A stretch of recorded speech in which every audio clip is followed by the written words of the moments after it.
Hello everyone, welcome to FedScoop TV. Greg Otto here, and we're here at the Security Through Innovation Summit, and I'm talking with Brian Dye, the Executive Vice President of Product for McAfee.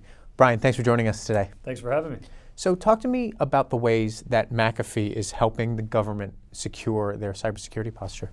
You know, it really comes down to three things, Greg. The first one is just raw capabilities. So embedding things like advanced machine learning throughout the portfolio, ensuring that we can be effective in stopping or detecting the latest threats. That's absolutely core to the portfolio. The second one, though, is really providing a level of automation. Because the security industry is the last and least automated of all the disciplines within IT. So we've made real leaps and strides beyond the rest of the industry there. And the third is enabling automated threat intelligence sharing, threat information sharing across multiple products, not just ours, but many others in the industry through OpenDXL. Because I always like to say that if your right arm is being attacked, your left arm should know about it so your body can actually orchestrate the response. Okay, so let's talk a little bit more about that automation. How do you see that evolving inside government agencies? Well, I think a couple things are going to happen. First, we need to help folks put in full closed-loop automation to take more routine tasks and automate them end-to-end. Okay. Because that's going to let them free up bandwidth and actually start doing security improvements, not just security administration.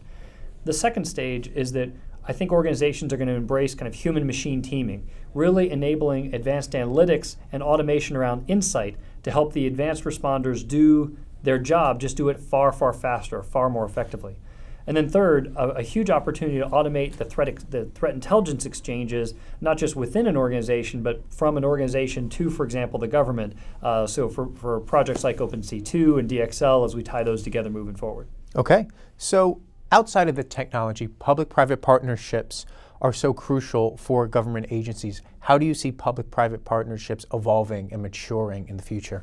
You know, I think a lot of it actually comes back to our threat intelligence sharing conversation, because there's now a more reliable, more steady flow of threat information both into the government and then back out to the government as a bit of a trusted clearinghouse. And as we get more standards-based in how exactly that's done, I think building in the automation so that the private sector, the technology companies enable the private sector to automatically consume that information will let us act as defenders in a fully automated rapid response process that's far, far faster than what we do today. I think that's a tremendous opportunity for the whole industry. Okay, and finally, what are one or two things government agencies can do in the next 6 months to help improve their cybersecurity posture? What's low-hanging fruit? Well, you know, I think the two things, number one, automation. The talent gap is the biggest problem that most organizations face.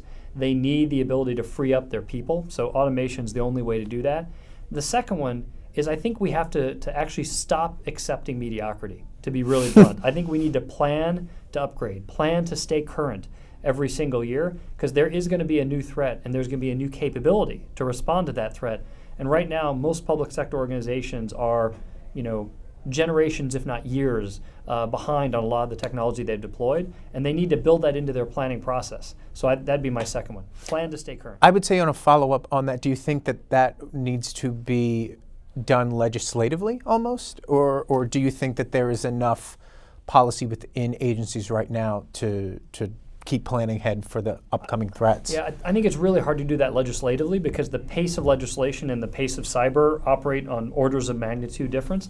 I think there's a huge enabler that the technology industry needs to provide, which is a better set of cloud-based services and cloud-based backend so that organizations don't have to do upgrades, right? They take advantage of the cloud. But also a big focus on just making the tools easier to use, easier to upgrade, because whenever you think about that, doing an upgrade, it's a very simple equation.